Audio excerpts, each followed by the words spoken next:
En el capítulo de hoy descubriremos la majestuosidad y el arte del diseño estructural de la cúpula de Florencia. Sumérgete en el fascinante mundo de la arquitectura renacentista mientras desentrañamos los secretos detrás de esta icónica cúpula. Descubre cómo Filippo Brunelleschi desafió los límites de la ingeniería y creó una obra maestra que ha perdurado a lo largo de los siglos, desde su innovador sistema constructivo hasta los desafíos técnicos enfrentados. Descubriremos los aspectos más cautivadores de esta estructura única. Empezamos.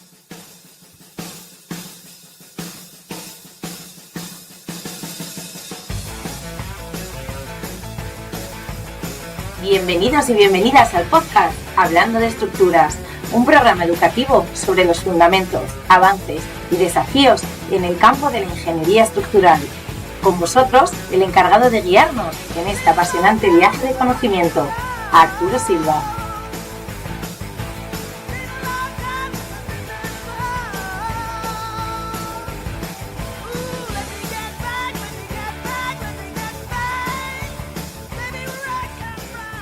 Muy buenas a todas y a todos, ¿cómo estáis? Mi nombre es Arturo Silva, soy doctor en Ingeniería Naval y Oceánica y profesor de Cálculo de Estructuras en la Universidad Politécnica de Madrid. En este podcast quiero que tengamos apasionantes conversaciones didácticas en el mundo de las estructuras, incluso si no tienes conocimientos previos sobre el tema.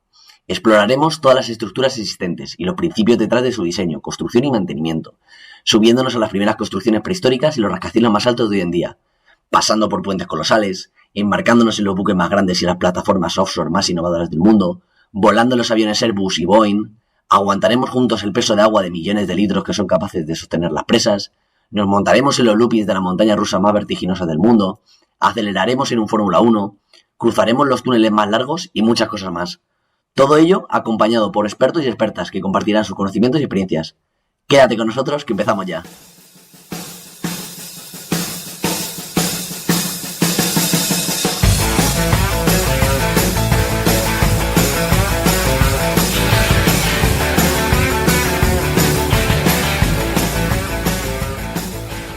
En el capítulo de hoy tenemos a Miguel Ángel Cajigal Vera, más conocido como el barroquista. Es historiador del arte y la arquitectura, comisario de exposiciones y divulgador cultural, es miembro del Consejo Internacional de Monumentos y Sitios y del Consejo Internacional de Museos.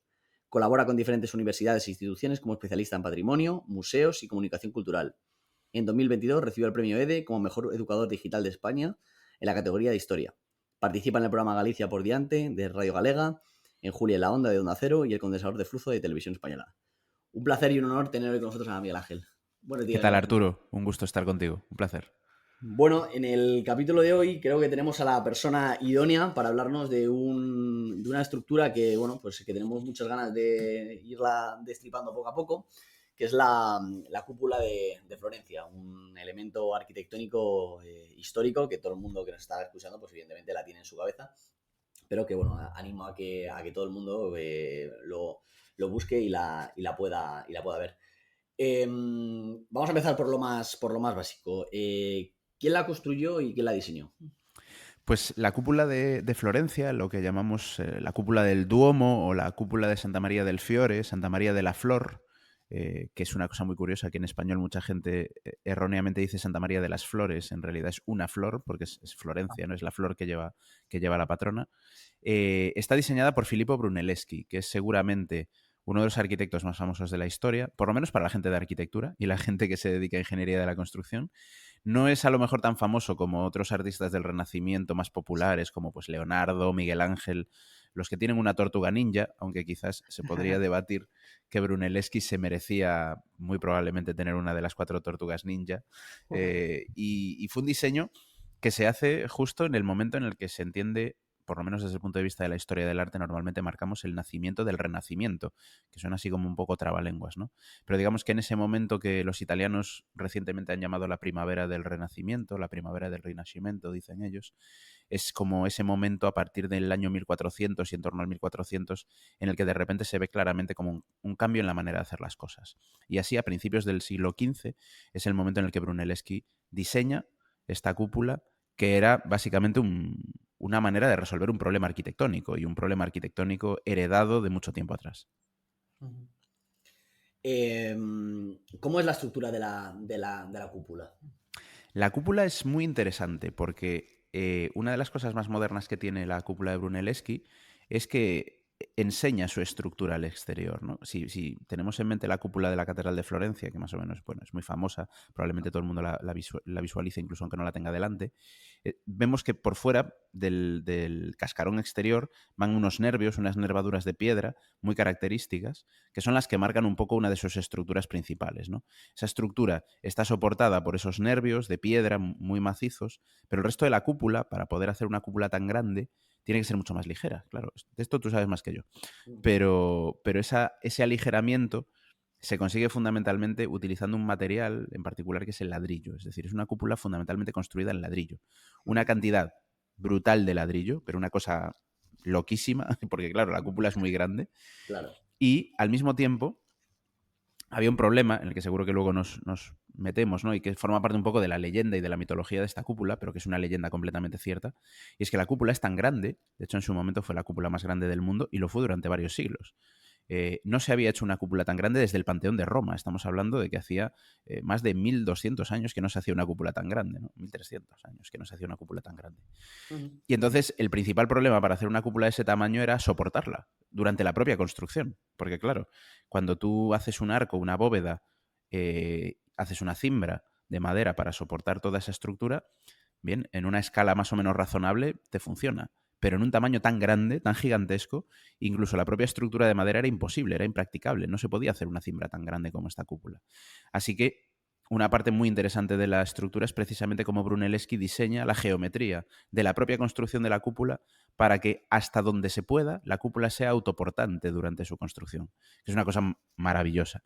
Y una de las cosas para ello es que es una cúpula doble en realidad, ¿no? Hay una cúpula por dentro, que es la que vemos desde dentro de la iglesia, es un poquito más pequeña, bueno, bastante más pequeña en realidad, y hay una cúpula por fuera que es la que da esa silueta espectacular a la cúpula y ese tamaño, ¿no? O sea que es muy ingeniosa en realidad. ¿Cuántos años duró la construcción? Porque claro, hemos hablado de que es espectacular verla. ¿Cuántos años duró y hubo algún contratiempo en el proceso de construcción? La construcción de la cúpula, como la vemos hoy en día, no llega a durar un siglo, pero casi. En realidad, Brunelleschi no la ve terminada, ¿no? Y claro, se debe a que es un proyecto muy extenso, muy laborioso y además muy complejo. Pero no hubo nunca ningún contratiempo especial, ¿no? No hubo nunca una crisis constructiva, un momento de que no se supiese cómo seguir. Y esto tiene mucho mérito porque era muy experimental lo que estaban haciendo. Brunelleschi se inspira en diferentes tradiciones constructivas. Tiene mucho de gótica la cúpula, aunque usamos siempre Santa María del Fiore como ejemplo de renacimiento. En realidad bebe mucho del gótico, el sistema de nervios y todo esto. Y al mismo tiempo él bebe de otras tradiciones no europeas. Por ejemplo, se ha señalado muchas veces que recuerda a cosas de la arquitectura persa y sasánida, que no se sabe exactamente cómo llegan a Brunelleschi, pero hay parecidos muy evidentes. También algo de la arquitectura bizantina. O sea, es muy creativo. Y gracias a eso nunca llegó a haber una gran crisis de construcción, ¿no? Por lo menos no de la parte estructural. De la decoración exterior sí, pero eso sería otra película. Y de hecho la decoración exterior de la cúpula en parte nunca se llega a terminar. Pero Brunelleschi, por ejemplo, no llega a verla rematada porque lo que es el remate, ese remate tan característico que tiene encima, aunque responde a un diseño de Brunelleschi, se va a construir cuando él ya estaba muerto, ¿no? O sea que podemos decir que más o menos un siglo, por redondear un poquito, lo cual no deja de tener mucho mérito, es menos de un siglo en realidad lo que se tarda en hacer un edificio que es sorprendente, muy experimental y tremendamente grande, claro. Has hablado de un concepto que me parece espectacular. Bueno, por ponerle más o menos números aproximado, ¿qué altura o qué diámetro maneja esta cúpula? Si no recuerdo mal, son 60 y pico metros de diámetro. Ahí me pillas, pero así de memoria creo recordar que son como 60 y tantos metros de diámetro, ¿no? Lo podemos comprobar de todas maneras, sí. pero estamos hablando de un diámetro tremendo. El mérito del tamaño de la cúpula en realidad no solo está asociado a su gran tamaño, que lo tiene, es que además la anterior mayor cúpula del mundo, la que fue durante 1 milenio y medio la mayor cúpula del mundo, que es el Panteón, sí, está construida utilizando hormigón romano, ¿no? Utilizado opus caementicium. Mientras que la de Florencia no. La de Florencia está construida con piedra y ladrillo, que es muchísimo más complejo, porque había que aligerar los materiales, pesa mucho más. El hormigón romano del Panteón está muy aligerado de diferentes maneras, en la mezcla. está muy simplificada para que a medida que crece la cúpula sea más ligera, ¿no? Pero hacer eso mismo con piedra y ladrillo es más complejo, evidentemente. No necesariamente estoy diciendo que el Panteón no fuese complejo. El Panteón fue muy complejo por otras razones, evidentemente, ¿no? Encofrar, todo eso es muy complicado, hay que ser muy finos en el trabajo del hormigón y se puede decir, yo creo que sin riesgo de equivocarse, que la cúpula del Panteón de Roma es la mejor obra que nunca se haya hecho con hormigón romano. Creo que está claro, ¿no? Es finísima, es muy sutil, es muy delicada el trabajo. Pero hacer eso con otros materiales que no presentan las ventajas constructivas del hormigón es una pequeña locura. Por eso la cúpula de Brunelleschi ha sido literalmente mitificada durante tanto tiempo. Has hablado antes de un concepto que considero fundamental, que es esa característica de autoportante. Viendo las dimensiones tan bestias que tiene esta cúpula, ¿cómo se las ingenia Brunelleschi para no poner precisamente eso, una cimbra que le ayude a ir construyendo y que no se caiga, sino que gestiona esa estructura, esa arquitectura, de tal manera que es capaz de obviar esa cimbra para en el proceso constructivo no hacer uso de ella? Me parece espectacular. Es increíble. Mira, ahora que hablamos precisamente del diámetro, he comprobado. Me pasa un poco, son 45 metros de diámetro fuera. Bueno, y 40 y algo de luz en el interior.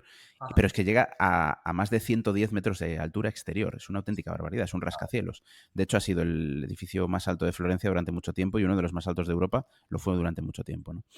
El sistema que utiliza para poder obviar la cimbra es muy curioso, porque claro, él se da cuenta de que ese es el principal problema. Dice, vamos a ver. En su momento, cuando el gremio del arte de la lana, que eran quienes pagaban esta obra, se dan cuenta de que, se dan cuenta de que ese espacio es imposible de cubrir, ya lo sabían desde el principio. Es una cosa muy curiosa que se animasen a hacer un espacio tan amplio cuando no había manera natural de cubrirlo, no había técnicas, nunca se había hecho, pero bueno, ellos confiaban de alguna manera en la técnica. Pero el gran problema es precisamente que la cúpula tiene que sostenerse a sí misma durante el proceso de construcción. Así que lo que va a hacer Brunelleschi es jugar con la geometría en la disposición de los ladrillos. La cúpula interior, fundamentalmente, que es la más importante desde el punto de vista estructural, porque es la que sostiene ambas hasta cierto punto, es decir, se sostiene a sí misma, pero además sostiene los trabajos de la cúpula exterior, está construido colocando los ladrillos en espina de pez, ¿no? Colocando los ladrillos en esa forma, en espina de pez, no solo consigue utilizar menos material, con lo cual menos carga, sino que además esa disposición de los ladrillos permite que la cúpula hasta una cierta altura sea bastante autónoma desde el punto de vista de la distribución de sus pesos. Es como si la estuviera construyendo casi en vertical hasta cierto punto. Luego va a haber evidentemente cierto punto, que es el momento de cerrar la cúpula, en el que sí vas a tener que buscar otra solución, pero con esa fórmula y además construyendo por hiladas concéntricas, es decir, acabando un anillo completo de ladrillos antes de empezar el siguiente, no construyendo por plementos, sino construyendo por hiladas, horizontalmente subiendo, va a conseguir que esa trabazón geométrica se sostenga. Es muy curioso porque si al final lo pensamos, no es tan diferente. Hay diferencias, ¿no? Pero no es tan diferente a cuando se construyen algunas cúpulas geodésicas, ¿no? Donde al final es el entramado de fuerzas el que la mantiene. Yo pienso muchas veces en estos juguetes típicos que había como de alambres, que los estiras y por diagonales vas haciendo como la estructura, siempre por diagonales. Claro, si vemos los dibujos, a día de hoy es imposible ver la cúpula en construcción porque era el siglo XV y no se tomaban fotos, ¿no? Pero si vemos los dibujos de las hiladas, cuando se hace la reconstrucción, al final lo que tenemos es que cada hilada es como una especie de corona de espinas que sus sucesivas diagonales se van sosteniendo entre sí, lo cual es increíblemente inteligente. O sea, es muy creativo para poder llegar lo más alto que puedas sin cimbra. Ya llega un punto en que evidentemente vas a tener que solucionarlo, pero para cuando tienes que solucionar el problema realmente ya estás casi acabando la cúpula, para lo que son los últimos metros, que sí son evidentemente casi horizontales y donde la inclinación evidentemente ya no te permite seguir por esa técnica. ¿Qué significa la cúpula de Florencia en la historia de la arquitectura? Yo creo que marca un antes y un después. ¿Qué significa para, bueno, casi para la humanidad, yo creo, ¿no? ¿En cuántos minutos, en cuántas horas tenemos? No. Vamos a intentar simplificarlo, ¿no? Por un lado, es la recuperación de la cúpula. Brunelleschi recupera la cúpula, que era algo que sí se había hecho en la Edad Media, pero la Edad Media triunfó más la bóveda que la cúpula, aunque podríamos debatir que en buena medida la cúpula de Brunelleschi es una bóveda, porque funciona estructuralmente como una bóveda, ¿no? Pero bueno, Ajá. él es tan listo que nos engaña, en realidad, ¿no? Entonces esa recuperación de las cúpulas va a ser fundamental para la historia de la arquitectura y del arte incluso. Pensemos que a partir de Florencia se diseña la del Vaticano, que es una versión un poco más refinada, si se quiere, en cuanto a sus formas renacentistas. Y a partir de cualquiera de las dos, todas las cúpulas que conocemos. Durante siglos, los edificios más importantes del mundo se van a coronar con una cúpula, sobre todo las catedrales, pensemos en San Pablo de Londres, pero también las sedes del poder político, pensemos en el Capitolio de Washington. Todos esos edificios, bueno, en el Capitolio de Washington y en los capitolios y parlamentos de muchos países de América Latina, de muchos países de Asia, que van a tener también una cúpula exterior, ¿no? Esa idea de que la cúpula sea un referente urbano. Si vas a Florencia, la cúpula marca la referencia de todo porque se ve desde toda la ciudad. Y eso se va a imitar en el resto de ciudades. En casi cualquier ciudad importante europea, pero también en muchas de otras partes del mundo, tenemos esas cúpulas que marcan la referencia urbana. Y eso es algo que nace con la cúpula de Brunelleschi. Porque ni siquiera era algo anterior. En la Edad Media, cuando había grandes cúpulas, como por ejemplo la de Santa Sofía de Constantinopla, sí tenía un valor de espacio cubierto, de cómo cubrir un espacio interior, pero no tenían esa presencia urbana hacia el exterior, esa cúpula que vemos de lejos y que nos sirve para orientarnos. Eso desde el punto de vista histórico, casi diríamos. Pero por otro lado, desde el punto de vista técnico, estrictamente desde el punto de vista de la arquitectura, la cúpula de Brunelleschi marca la apertura a una nueva manera de hacer edificios, que es la manera de hacerlos desde el conocimiento teórico, porque al fin y al cabo la cúpula de Brunelleschi es algo que Brunelleschi cree que puede hacer, porque primero lo razona y luego lo practica, ¿no? Es una cosa muy bonita de la historia, que cuando le van a dar la obra a Brunelleschi, bueno, hubo un concurso público, se presentaron muchas personas, luego para hacer la linterna hubo otro concurso, ganó Brunelleschi, pero podría haberse hecho la linterna de otra persona, y eso es muy interesante, eso es muy moderno, que se solucionasen por concursos públicos. Eso también cambió en buena medida la historia de la arquitectura, no pasaba hasta entonces, no era la manera habitual, y allí en Florencia decidieron hacerlo porque era un problema muy importante. Pero cuando Brunelleschi les propone esta solución, los patronos hacen también una cosa muy moderna, que es decir, vale, suena bien lo que dices, pero no se ha hecho nunca, querido. Así que tienes que demostrarnos que esto se puede hacer. Y entonces le van a dar otras obras más pequeñas, otras 2 cúpulas más pequeñas en Florencia, que desgraciadamente ya no existen, en 2 capillas, para que pruebe que ese método de construcción funciona. Eso también es muy moderno, están ensayándolo. Al mismo tiempo hubo un equipo de personas, no fue solo Brunelleschi, que trabajaban en la supervisión de las obras, hasta muy avanzada la cúpula, lo cual también es muy moderno, es como un trabajo colegiado. Como hoy en día en un estudio de arquitectura tienes una arquitecta, un arquitecto que lidera el estudio, pero tienes a alguien de ingeniería que hace el cálculo de estructuras, ¿no? Había algo parecido en ese momento, ¿no? Y eso también es muy interesante. Es muy moderna. Muchas veces se dice que la cúpula de Florencia es la primera gran obra moderna de la arquitectura y creo que no es exagerado decirlo, pero es que además es por muchísimas razones, ¿no? Por todas estas que hemos dicho y muchas más que si no podríamos estar aquí hablando de la cúpula mucho tiempo, claro. Ha habido un concepto que me ha parecido súper interesante y que no conocía y que has comentado que la cúpula en realidad trabaja como una bóveda. ¿Cómo es posible eso? Claro, es curioso porque al final, si lo pensamos bien, nuestra noción de cúpula es algo semiesférico o tendente a la semiesfera, donde las fuerzas que actúan son muy distintas. En realidad, la cúpula de Brunelleschi funciona como una bóveda sexpartita, porque tiene nervios y tiene plementos. Entonces es muy curiosa esa manera de funcionar, ¿no? Si la comparamos incluso con la cúpula del Vaticano de Miguel Ángel, que es su descendiente directa, la cúpula del Vaticano de Miguel Ángel es mucho más cúpula, funciona más como una cúpula. De hecho, los nervios son importantes, pero no tanto. En la estructura de Florencia los nervios son fundamentales, porque si no, no hay manera de construir esto, ¿no? Son como los grandes machones, que además esos machones servían también para durante la construcción, al ser sólidos, al ser de piedra maciza, poder utilizarlos como espacios para que subiese el personal, para subir materiales, etcétera. Es una cosa increíble, ¿no? Y eso es muy interesante, porque al final hay una paradoja que a mí me gusta mucho, y es que ponemos la cúpula de Brunelleschi como ejemplo de renacimiento, de ese movimiento que superó el gótico y que superó lo que había antes, pero en realidad si no fuese por el conocimiento heredado de los grandes constructores del gótico, Brunelleschi quizás no se le habría ocurrido esa solución, porque él coge la tradición gótica y da un paso más, ¿no? Pero se basa en lo anterior. Hay nervaduras, hay una manera de construir los plementos que tiene alguna inspiración en cómo se hacían las bóvedas góticas. Es muy interesante, ¿no? También hay una cosa que tiene de de moderna, que antes nos lo dejamos, y es que Brunelleschi no solo diseña la cúpula, Brunelleschi diseña también el aparataje necesario, las herramientas, las grúas, todo para poder construirla. Es decir, va a diseñar incluso modelos específicos de grúa que no existían hasta aquel momento y que a partir de entonces se van a usar en más lugares, porque se da cuenta de que hace falta un aparato específico y es él quien lo diseña, ¿no? Es como hacer todo lo posible, todo el utillaje, todo el aparataje necesario para construir este reto arquitectónico que también controla él, porque él se da cuenta de que con la maquinaria y las herramientas existentes hasta entonces no le llega. Necesita herramientas específicas que tiene que diseñar él mismo. Y luego una cosa, viendo imágenes que invito a que la gente, aunque la tenga en la cabeza, la busque, la cúpula apoya sobre una planta octogonal, ¿no? Y cómo esa transición, porque claro, realmente lo ves y no te percatas de eso, pero claro, esa transición de octogonal a circunferencia, eso también hay que diseñarlo. Y en aquel momento, claro, o sea, eleva esa dificultad casi al máximo, ¿no?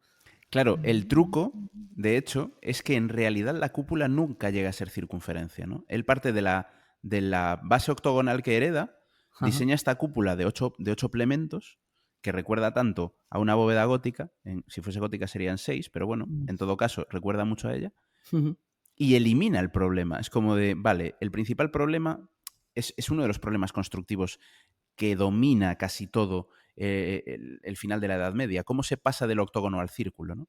Sabes que en las catedrales góticas, incluso ya en las románicas, había fundamentalmente dos soluciones, la solución de las trompas y la solución de las pechinas. La de las pechinas era mucho más antigua y era la que se usa, por ejemplo, en Santa Sofía de Constantinopla, ¿no? Esos plementos curvados, que son triángulos deformados, que permiten pasar fácilmente de una... Bueno, fácilmente en apariencia, Sí.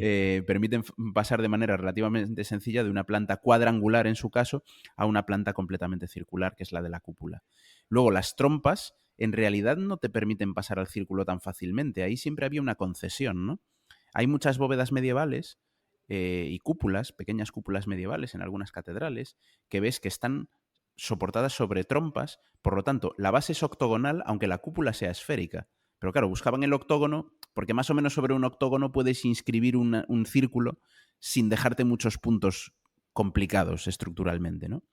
Pero Brunelleschi ni siquiera hace eso, que es lo más fascinante. O sea, Brunelleschi dice, no voy a hacer una transición. No voy a hacer una transición entre ese octógono y el círculo. Voy a mantener el octógono.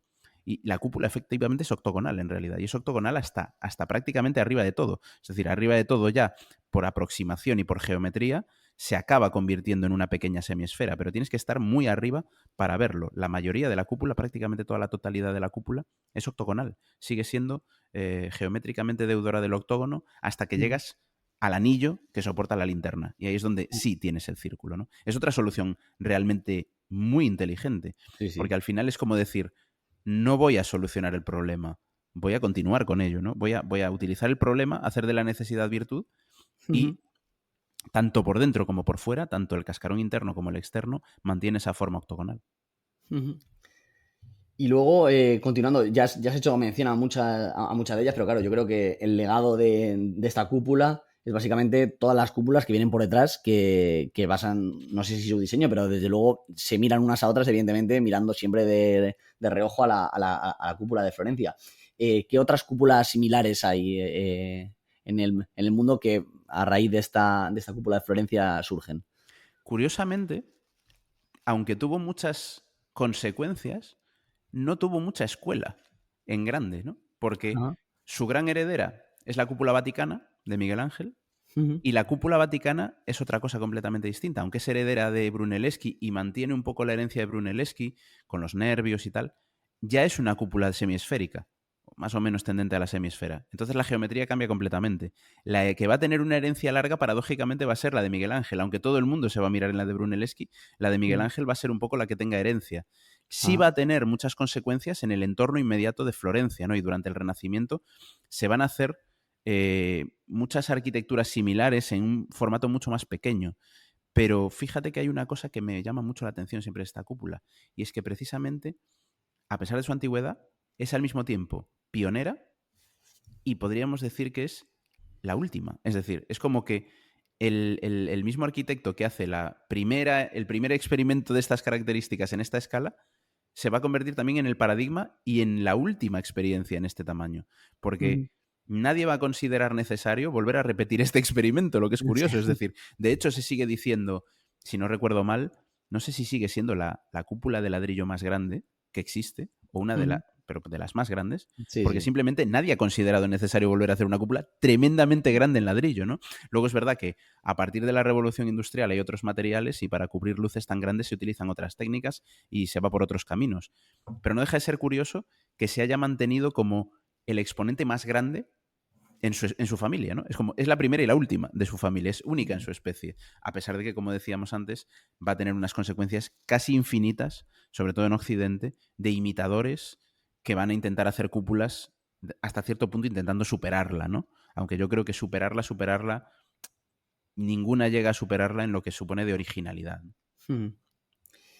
Y existen anécdotas interesantes relacionadas con la construcción y eso. Bueno, yo a todos los que nos están escuchando invito a que se compren el libro de Otra historia de la arquitectura que has escrito hace relativamente poco.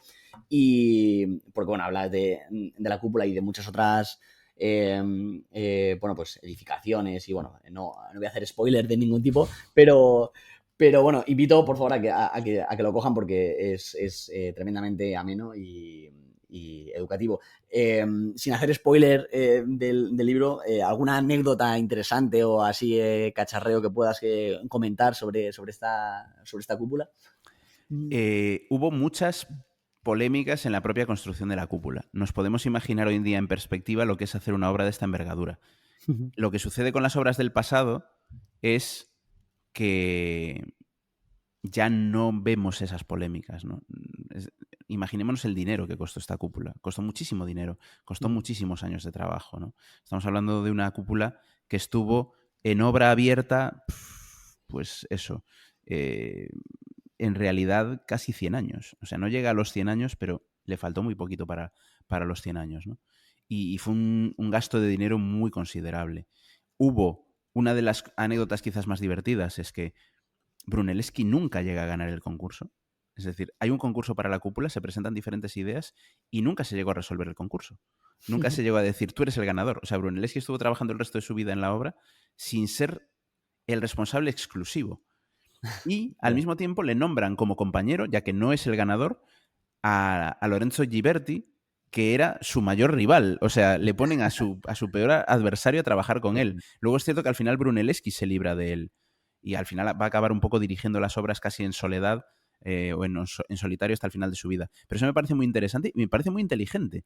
O sea, es como, a Brunelleschi seguro que no le hizo gracia, pero probablemente a los que pagaban la cúpula les parecía interesante poner a su lado a un adversario rival que lo controlase y lo vigilase, y que si algo iba mal, iba a ir a chivarse literalmente de no lo está haciendo bien, ¿no? Eso es muy interesante. Luego, al mismo tiempo, Brunelleschi, claro, era demasiado moderno en su concepción. Él resuelve con un problema arquitectónico, con una solución intelectual, pero se da cuenta de que en aquel momento no había una legislación que lo protegiese.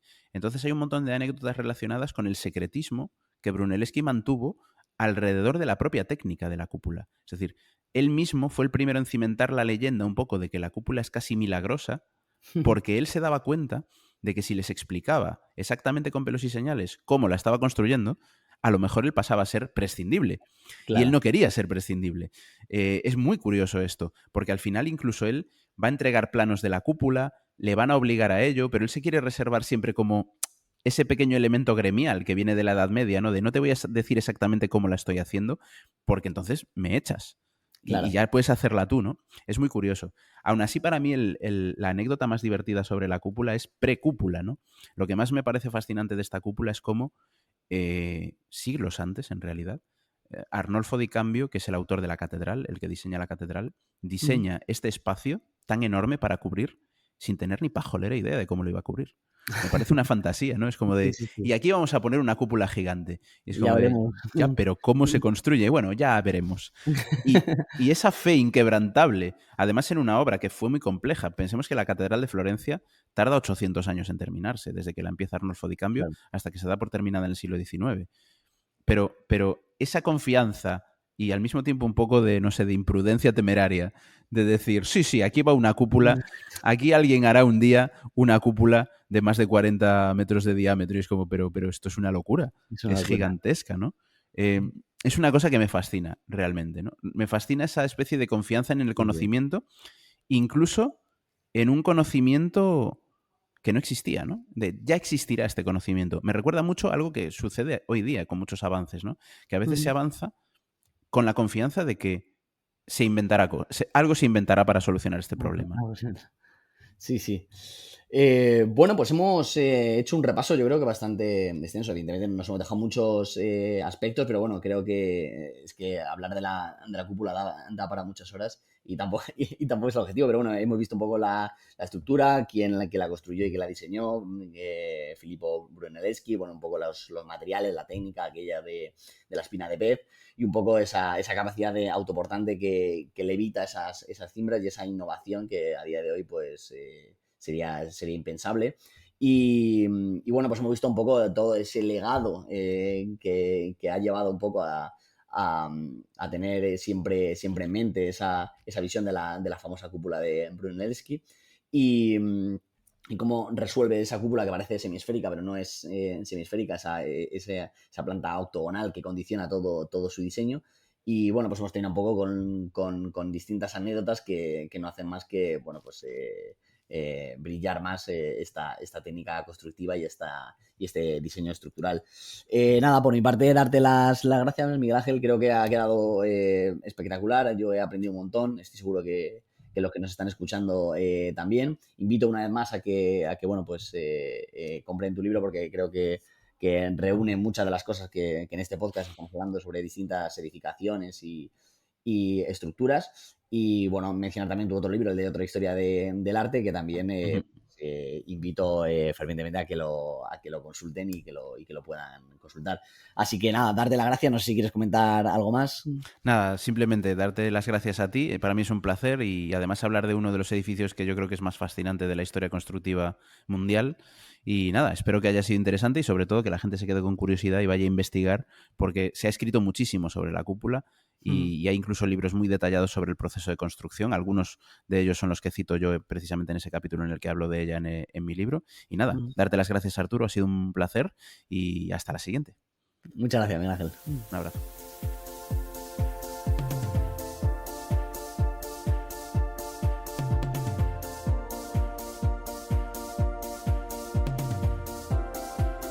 Muchas gracias por acompañarnos en este capítulo. El podcast que estás escuchando se llama Hablando de Estructuras. Te invito a que te suscribas en Spotify, donde estarás al día de antiguos y futuros capítulos. También te invito a que me sigas en Instagram con el nombre de Ingesofía, donde complemento estos conceptos que acabas de escuchar con descripción gráfica detallada también en YouTube. Muchas gracias. Nos vemos en el próximo capítulo.